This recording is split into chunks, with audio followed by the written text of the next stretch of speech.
welcome to the second episode of Let's Be Nerds. I'm your host, Stephen J., and I'm here with my wonderful co-hosts, Kylie Gregg and Gordon Bryant. Kylie, how are you doing? I'm good. How are you? I am fantastic. Excited about today's show and glad to be together with all of you guys. Absolutely. Gordon, how are you doing, buddy? I'm doing great this morning, Steve. How are you guys doing? No complaints here. So, I'm pretty excited about today's episode because we are diving into the Star Wars prequels. And I am familiar, I enjoy them, but I think this episode you guys might be a little bit more knowledgeable about some of the things we're going to cover. I'm also kind of excited to get educated a little bit. Kylie, how are you feeling? I know you have some thoughts on this prequel and some certain actors. Uh, so some certain actors, I don't know what you could be talking about. I love the prequels. They're my favorite trilogy in the Star Wars sagas. That's my favorite movie is in the prequels, and I do have a certain fascination for Qui-Gon Jinn and Obi-Wan Kenobi, but we don't need to get into all of that just yet. We just gotta tease it a little bit, but we Gotta we tease it just a little bit. it'll come out more as we go on. Oh, you'll Gor- definitely be hearing a lot of it. Gordon, how do you feel about the prequels? I love the prequels. They're great movies in my mind. Some of them are a little less great than others, but overall, they're a great trilogy. Hmm, good to know. Especially with all the new recording tactics that were coming up at the age that they were recording these. Very true. Well, before we begin, and Kylie, I kind of want to have you kick us off on this one. But before we begin, I do want to thank today's sponsor, Anchor.fm. You'll be hearing more about them later. But Kylie, why don't you go ahead and get us started on what we need to know and what we need to discuss about these prequels? So, first things first, I love the cinematography and the different conspiracy theories that have arisen because of the prequels. And those have affected a lot of the Star Wars timeline because these fall at the beginning of the Star Wars timeline.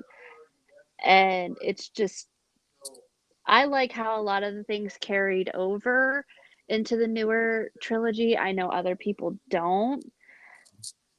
I also know that people may love the prequels and people may hate the prequels, and I hate one specific movie. Ah, Yeah, in- don't you have a special terminology for this movie?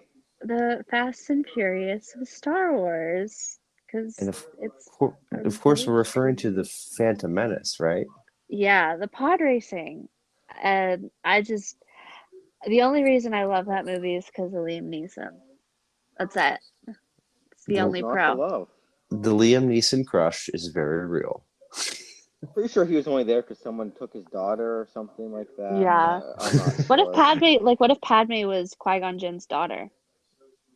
Is that what? No, this is No, that, not. that This is just Oh, Kylie's sat conspiracy. satire, Steve. That's I, satire. I I don't know if it's apologize. satire. I could believe it because those Taken films, man, he really gets into them. He does. And you know what? You say the word conspiracy theory to me, and I automatically just assume that it's real and believe it. And it's not always healthy.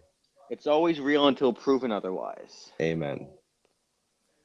So we have to talk a little bit about like the casting for this. We do have to admit it was phenomenal. Obviously Liam Neeson, but there were some other pretty notable people in this film that I'm a big Natalie Portman fan personally, so I have always had that's probably my main crush. I she was young at the time of this filming, but like when we get into the Attack of the Clones, Natalie Portman killed it as Padme, in my opinion. Oh, for sure. She went from like a big sister character to like this badass love interest who would die for democracy. And I, it's just crazy to watch her character development. I would agree. She truly did become like a badass icon, and I think Carrie Fisher and Princess Leia would definitely be proud Oh, of. God for rest sure. her soul. God rest that soul. She's amazing. And fun fact about her burial, whether this is fake or not, I'm 100% believe it's real. She was buried in a Advil pill as See, her urn.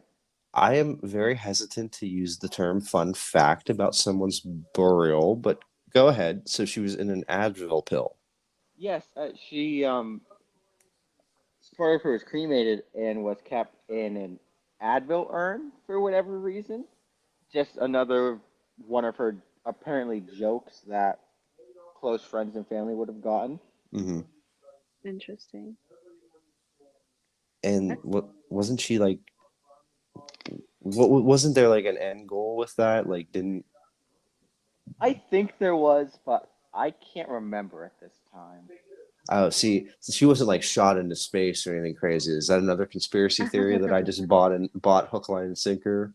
Probably. Okay, well I'm notorious for Well, that. you might have been thinking about the new movies where she just kind of torpedoes through space and magically lives Oh. with all that lovely CGI acting. Yes, that maybe I'm getting my wires crossed a bit. So aside from our girl Natalie Portman and our boy Liam Neeson, we have Ewan. I always say it wrong. Ewan McGregor, uh, iconic, fantastic. Of course, Frank Oz returned as the voice of Yoda. It just what's not to love? I loved the casting in these movies because, well, obviously, Ewan McGregor and Liam Neeson, but then you have Hayden Christensen, who's also very cute, Natalie Portman, who's also very cute. Hmm. I mean, I don't think I'd say Yoda's cute. You have Samuel L. Jackson as Mace Windu.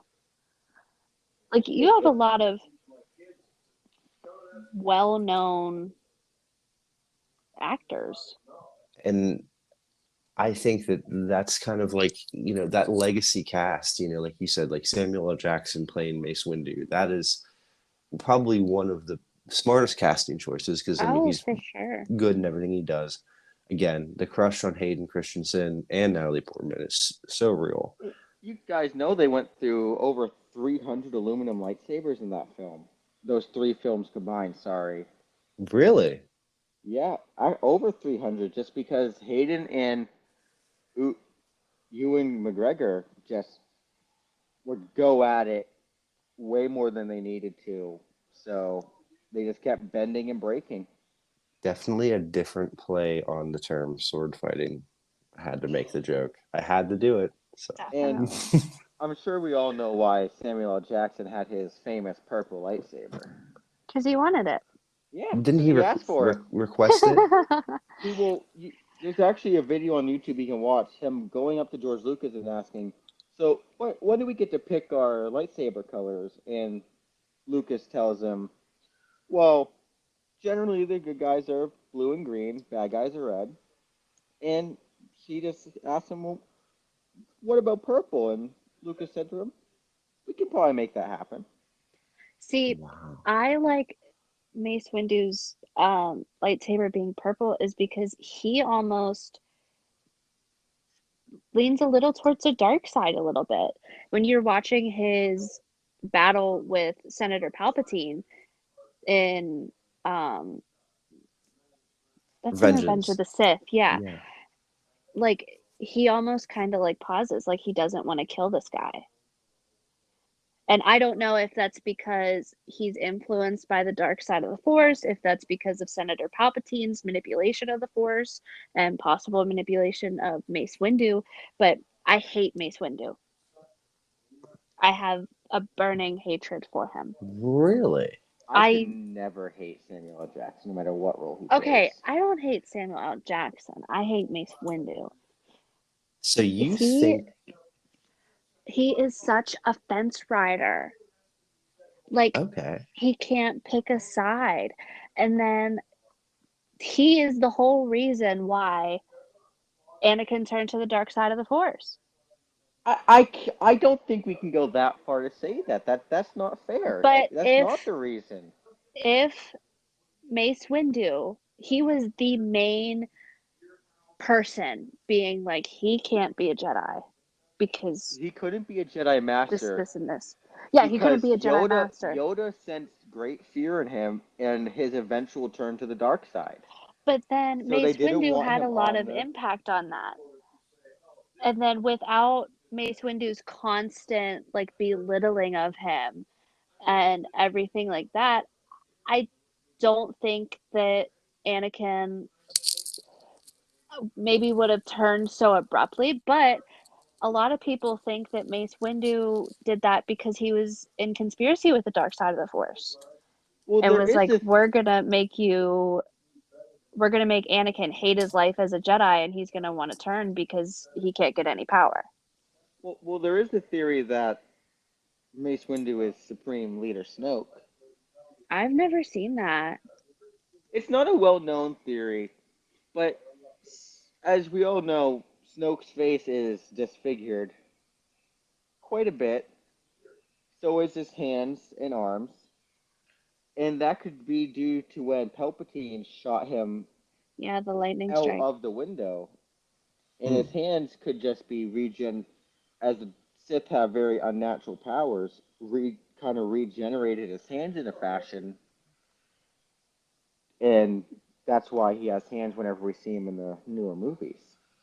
Hmm. You know, this Mace Windu thing, I have to say, I'm seeing that it looks like this really got exposed on Reddit by a user, John Dari G1, and I guess they really did put together a lot of evidence that Mace Windu potentially could could be the bad guy all along. That's interesting. I did not know that. But then there's also the conspiracy that Jar Jar Binks is the bad guy all along. Which you guys both know. I I He I think definitely this is is. true.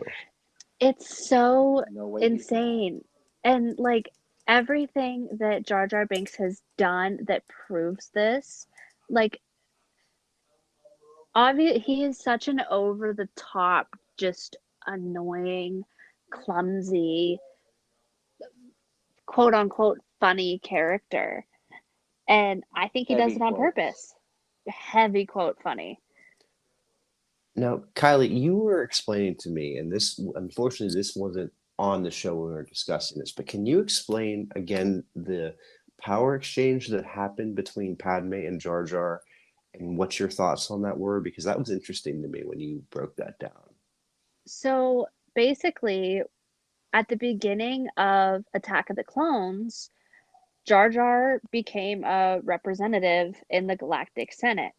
And Jar Jar Binks has no recollection of how government works outside of his planet. Hmm. So, like, he has absolutely no qualifications to be there. And he was the one that gave absolute power to Chancellor Palpatine. Mm-hmm. And, Yeah, like, he. he managed to somehow manipulate the Senate, whether it be with mind tricks or what, to vote in favor of giving Palpatine that power. And that was directly responsible for the fall of the Republic and then the Empire. Well, Hmm. since you bring up the Senate real fast, that reminds me of another fun fact that I kind of want to bring up because I think it's cute. The ET race, I'm sure we all know of ET, is actually in the Senate meeting when this is all taking place. And in the That's ET amazing. movies, he recognizes someone dressed up as Yoda. So very good possibility that ET is just a very strong Force user because he can Oh, make bikes fly, he could heal people at a touch. So he is obviously a Sith Lord.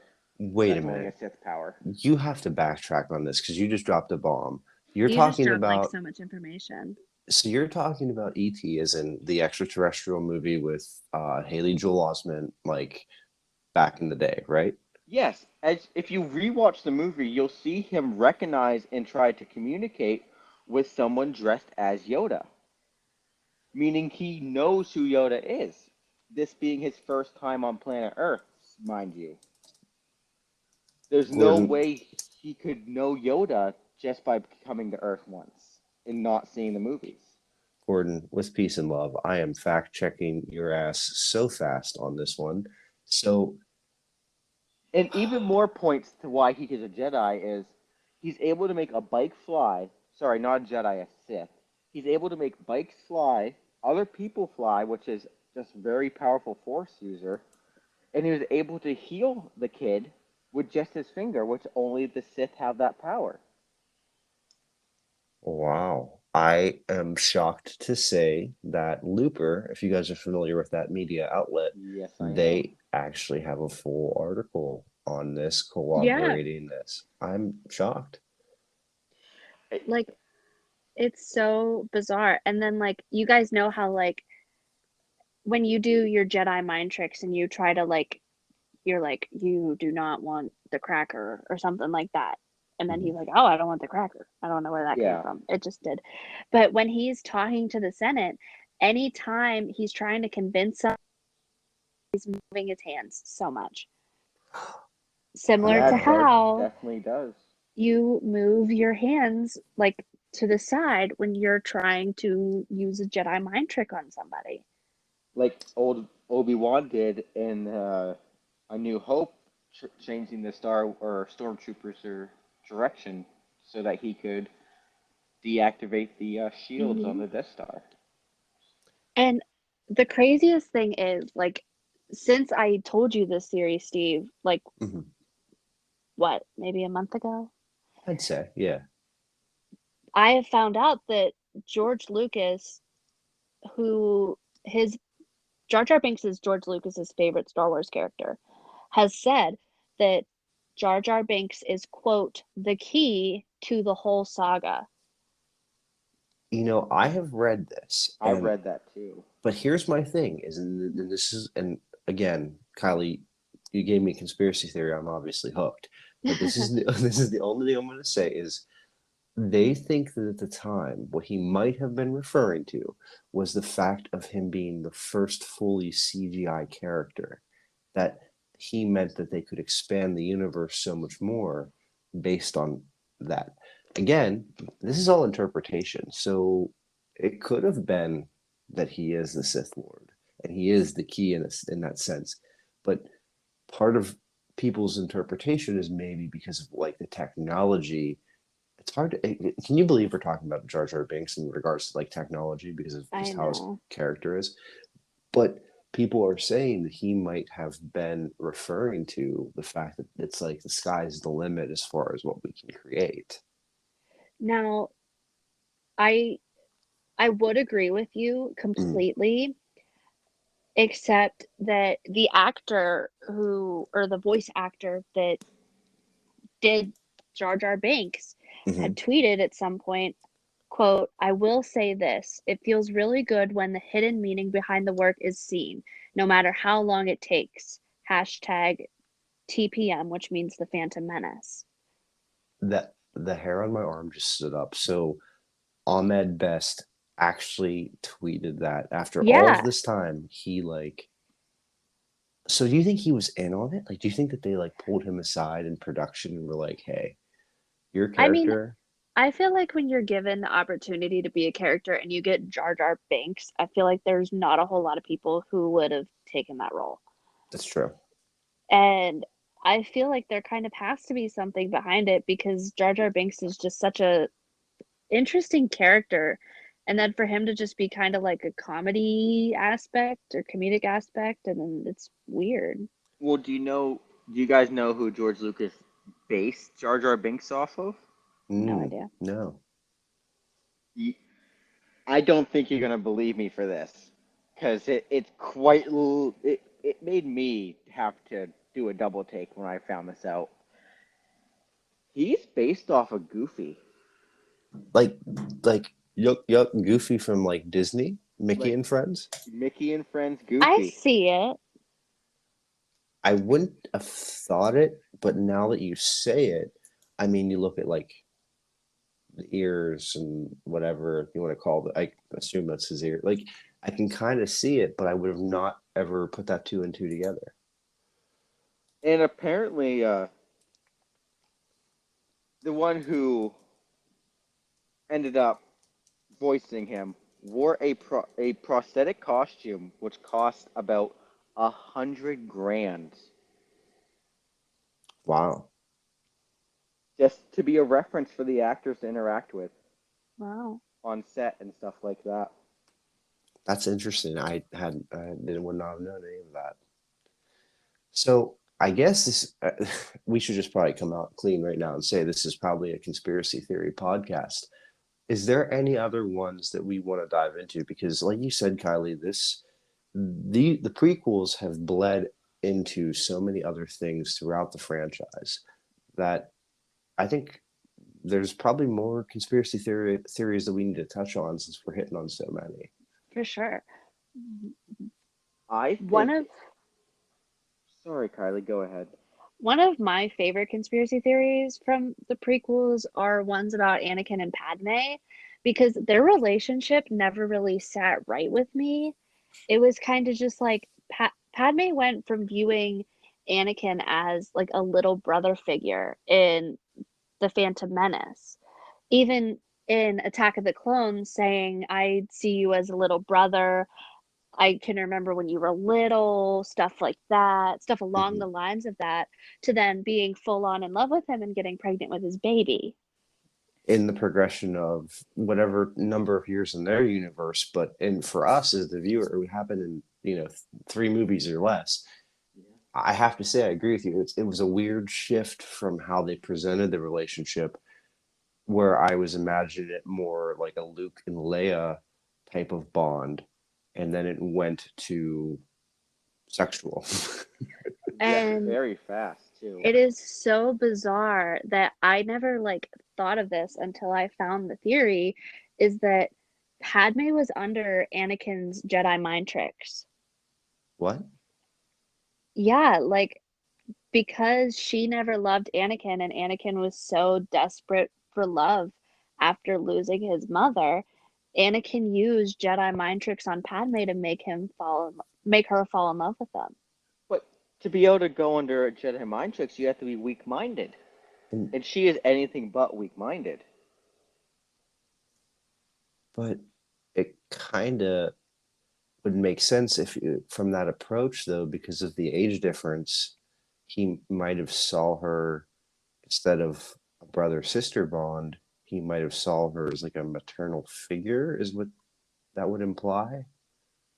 Oh my Yeah, God, and the Freudian complex. Ugh. So, like, and maybe this is the inappropriate term here, but are you kind of saying like we watched a movie in which princess, not princess, where Padme essentially got groomed? definitely. Yes. So that's we got to take a pause because that is not where I was expecting this to head. Let's take a break and let's hear from our sponsors, and we have to come back and we have to talk about this more because you guys just kind of overwhelmed me. Hey there, guys and gals. I hope you are enjoying this episode of the Speak Easily podcast. I know I had a lot of fun recording it. Speaking of, have you ever thought about making your own podcast? It's always been something I wanted to do, but I kept putting it off because I could never find the right platform to host it. That is, until I discovered Anchor. Anchor is an all-in-one recording, editing, and hosting app that makes the process simple. And the best part is it's totally free.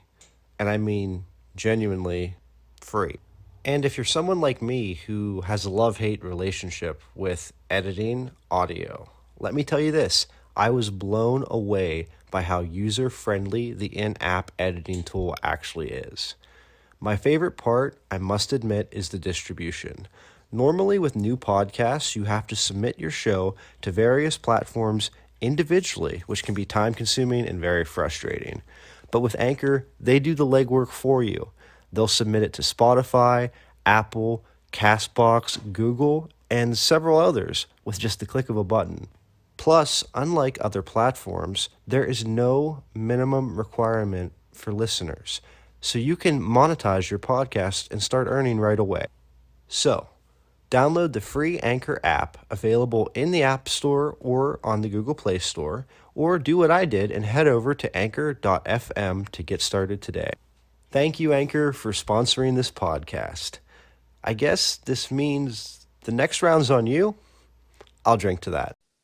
So you guys have to explain this to me. So there's a theory out there that she was potentially groomed into this whole relationship that has spawned so much of this continuity, fandom, whatever you want to call it. I'm kind of taken aback. It's so crazy because Padme even says in the movie, "You're going to use one of your Jedi mind tricks on me." Yeah, I remember that. And So it I was like feel like foreshadowing. I feel like that's just a foreshadowing into what actually happens because it's so obvious in the beginning of the trilogy that Padme sees Anakin as a little brother. And I don't believe there's any romantic interest there until Anakin becomes angry at the world. And I feel like similar to what happened in WandaVision Mm-hmm. with Wanda's grief overcoming her and creating this alternate reality, I think Anakin did that through Padme with Jedi mind tricks. Hmm. And that leads us straight to whenever Anakin's on Mustafar and Padme comes to see what's wrong as he just goes there without any explanation to her. And after Obi-Wan comes out of her ship, Anakin damn near kills Padme out of the rage of thinking that she led him there on purpose to try to go against what Anakin wanted to do. Hmm. Wow. I don't know if I'm ready to accept. I mean, I'm hell for conspiracy theories, but I'm not sure if I'm ready to accept this one. A lot of the whole reasoning I think behind Anakin's love for Padme is that maternal connection because Anakin obviously lost his mother and he needed an outlet for that and he needed someone to project his feelings onto. And I think it was almost like Oedipal. Yeah.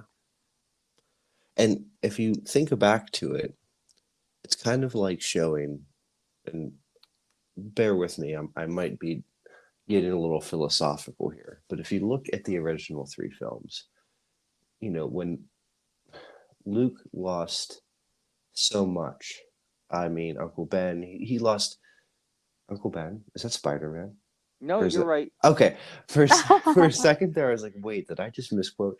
But He like when doesn't call him that often, but it is referenced once or twice. but like whenever you look at it, like so Luke went through so much loss and he ultimately, was a force of good. And then it's like almost like they juxtaposed Luke and Anakin's stories and like the two paths you can take in life, the two directions, how you react to things and how you handle them. It would kind of make sense that they're showing like kind of the opposite spectrum. Maybe I'm Because feet. you see Anakin obviously making the wrong decision. You see Anakin turning to the dark side and becoming more destructive, more angry. And then on the contrary, you see Luke growing from that. Yeah. You see Luke almost learning from his father's mistakes without even realizing it. Yeah. Well, I think we can attribute that to Luke, unlike Anakin, didn't really have a Sith Lord breathing down his neck. Anakin had Palpatine pretty much right next to him the entire way, trying to feed the hate into him. So he didn't really have anyone to. He had less of a chance to turn out good than Luke did. That makes sense. And again, maybe that was a lesson they were teaching. You are who you surround yourself with, kind of deal, and your surroundings can really impact you, especially if Mace Windu is the sniper from the side. Yeah. Yeah. I hate Mace Windu. I love that a lot of our discourse, Kylie, is based on the love you have for certain actors and characters, and then your absolute distaste. And I respect it. Don't You get have me wrong. I love some Samuel L. Jackson, okay? uh, Mace Windu? Nah. Snakes on the Plane, He's Nick on my shit Fury, list. all cool. Mace Windu, Pulp Fiction. you done screwed up. Oh, Pulp! Don't get me started on Pulp Fiction. But It's yes, probably because he's bald. are we I'm gonna say that. are we an anti-bald podcast? No. I'm an anti-bald person. Okay. Grow some hair. It's not. Leave some comments in the chat what you think about that one, audience. This obviously Um, doesn't pertain to people who can't help it. True. Yeah, obviously. Just So want to get that out there. now that we're here at Revenge of the Sith, like I would be amiss if I didn't talk about the scene that like traumatized me when he murders the children. Oh, But that's the best part. 'Cause Honestly, I I obviously have a have fun to fact admit, for you. I laughed. oh, That see, doesn't surprise me. Not out of like, ha ha ha, kids are dying, but I was just like, huh? Like, okay, I didn't expect that. it kind of did feel like left field, right? It It felt. it it was definitely Do from you left want to know field. why? Oh boy, No. go ahead, Gordon, come Because of through. course I know about this, and I'm pretty sure I referenced it in episode 1. And Hayden Christian showed up to set one day, and George Lucas, Ah, being George Lucas, Uh, uh, records everything, so he never misses a beat. He just walked into set one day, all dressed up, walked up to the younglings, and censor warning, started beating the shit out of them. His own words in an interview. He dang. just started Gordon, I wish I could do hitting those that to little you. kids, Gordon, Gordon, can I do that to and you? and it was great. next time we're all together, I'm gonna have a Hayden Christensen moment, and you can't take me to court for Sure, No, I can. it. we have no proof. This is all a joke. Nothing here is to be taken seriously.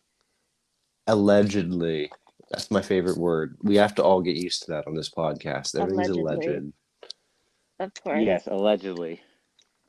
So, okay, and I'm jumping the gun, but you guys know my love for Baby Yoda. Was I Baby love Baby Yoda Yoda. there or not? Because like I've read some, I get down those Reddit rabbit holes. Was Baby Yoda there? Because I've had people on Reddit say that like they think that Where? he was spared, but that doesn't make sense with the timeline.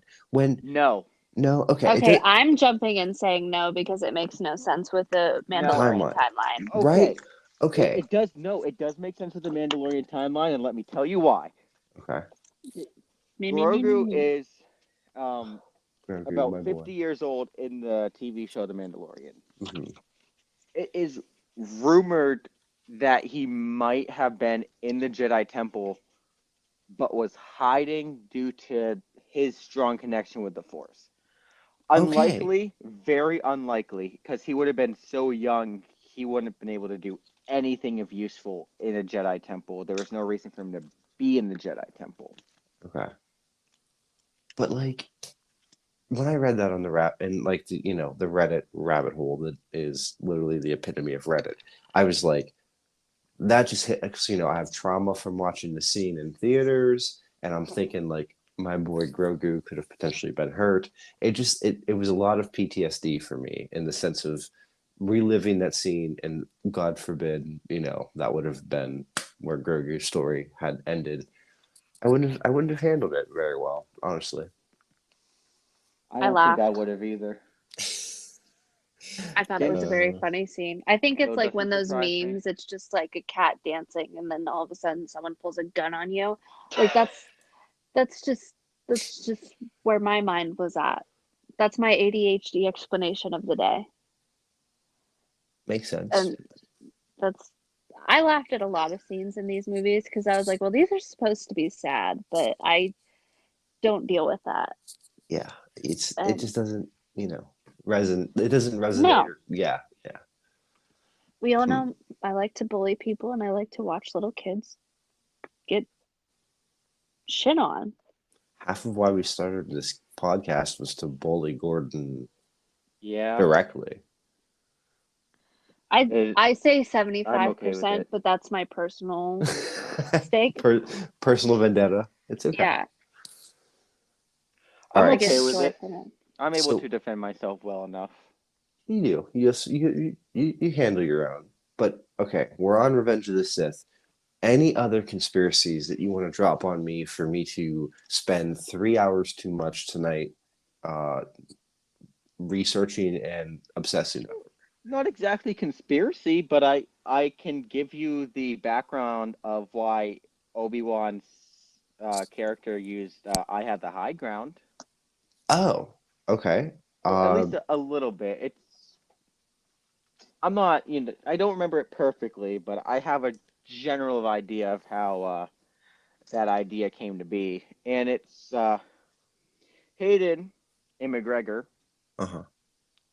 always went to the same restaurant, usually, and it was at the top of this hill. Not a big hill. You could walk up it with no issue. At least for McGregor, it was. He had to walk up the hill, where Anakin on the other side only had to walk across to it, so he wasn't walking up the hill. So Mm. Anakin or Hayden always had on quote the high ground, and McGregor thought maybe if I didn't have the chance to get Obi on the high ground, he would stand a chance. Oh, And that kind of led to them talking to George Lucas about it and getting it introduced into the film. wow. I had no idea. That's like kind of iconic. I mean, because that line is timeless, and to Oh, know for that sure. it started from there. Like, obviously, I would never know what it's like to be a professional actor or whatever, but I would have to say, working with George Lucas in any capacity, please just put me on craft services. Let me make you your food, A-list celebrities, just to be around that environment that it seems like from the outsider's perspective that he created. I don't care if you're what your job is. That had to be such an amazing environment to be able to approach him like that. Yeah. To be able to Definitely. propose ideas about his creation is Yes, just insane to me. because it's his vision, it's his baby, it's whatever term you want to use, and he still makes himself that available. Part of that has to lead into this, like why they were so successful when he was at the helm, because he positive environment, positive product, positive results. He put a Yeah. lot of love into it. Yeah.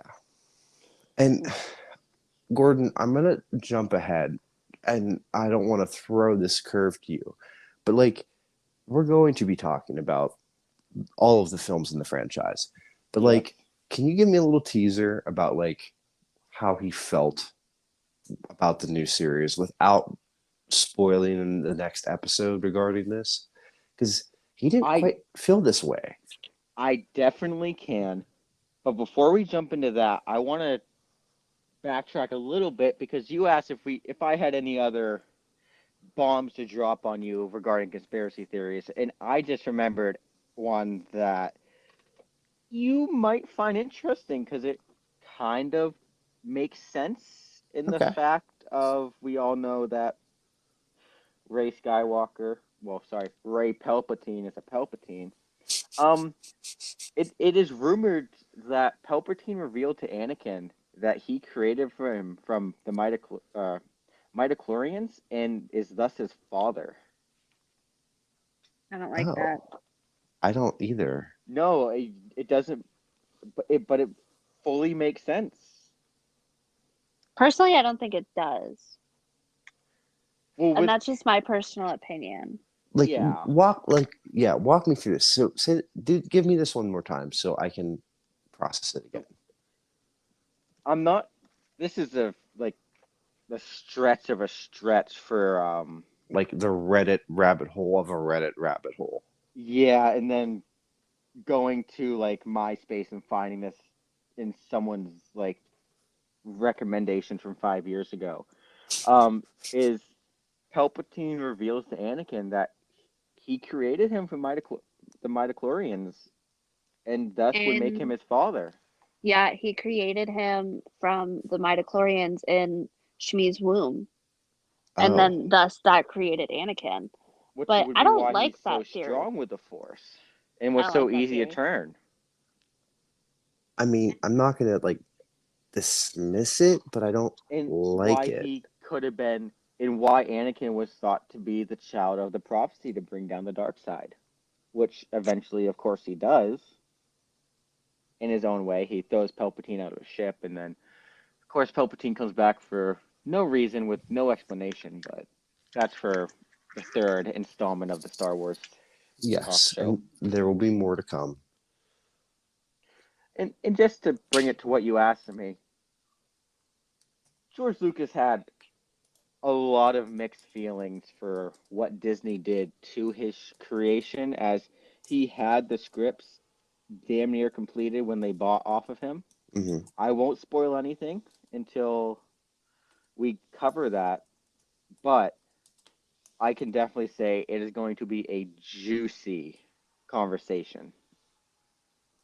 I'm here for it. Interesting. And there's going to be some things that will honestly might anger some fans of Star Wars, knowing that it was just Disney looking at Jordan going, yeah, we'll use your scripts. Walks out the door. Where's that paper shredder at? I'm sure that's exactly how it went. I To be a fly on the wall on some of those business dealings. Could you even imagine? I mean, Oh my oh, gosh. oh, I can't even begin. Well, I have to say, I think that we covered a lot of what we wanted to get through today. I definitely think we deep dived into the conspiracy realm a little bit more than planned, but I also think that's something that's going to be kind of common in this podcast. Gordon, before we shut this down for the day, is there anything else that you want to add for the discourse? Uh, I always do, but one of the interesting facts I found in doing some research on the prequels is what George Lucas based Palpatine off of was very similar to the rise of power of Adolf Hitler in Nazi Germany, as they were Oh, both granted emergency powers, as is Palpatine. Wow. Just this I, really weird fact that I I, guess I never yeah, saw it that way. makes sense. I guess yeah, I never drew that connection. Does So that make Jar Jar Binks Mussolini? maybe. yes, it does. I mean, that would make a lot of sense from somebody who has read that Reddit chain the whole way through. That kind of makes sense. Well, if there is nothing else to cover as far as the conspiracies for the prequels, I think this has been a successful show. I think this is where we're going to leave it for right now. For those of you listening, Star Wars is going to be a recurring theme. We're going to do an episode on all of the trilogies, and then I think we're going to do some deep dives into some characters and, once again, more conspiracy theories. But if you could leave us a comment, tell us what we got wrong, tell us what we got right. Tell us, did we tell you something you never heard before and it made you go down a rabbit hole of your own? We love to hear it. We're we're trying to create a community where you don't have to know it all and be an expert. You just have to love it, because that's what brought us all together. Is we want to share in the enjoyment and the process of learning and educating, and quite frankly, being nerds. So, with that being said, I'm going to throw it to Kylie, and she's going to tell you all the places you can follow us, all the places you can keep up to date with everything going on, new episodes, different things like that. Before I close, I just want to say once again, thank you, Anchor. Without you, this podcast would not be possible. Kylie, let these people know where they can find us. The best place to find the Let's Be Nerds community is our Discord server, and that'll link you to our various social media accounts, but you could also go to those various social media accounts if you don't like Discord. But our Discord, the Let's Be Nerds server, really gives us the sense of community. You're able to chat with us, you're able to become a part of our community, and you're able to give us feedback and letting us know who you are. We love it. And we welcome you. It's an open source community, and we are glad to have you. And with that being said, kids, I think that's the wrap for episode 2.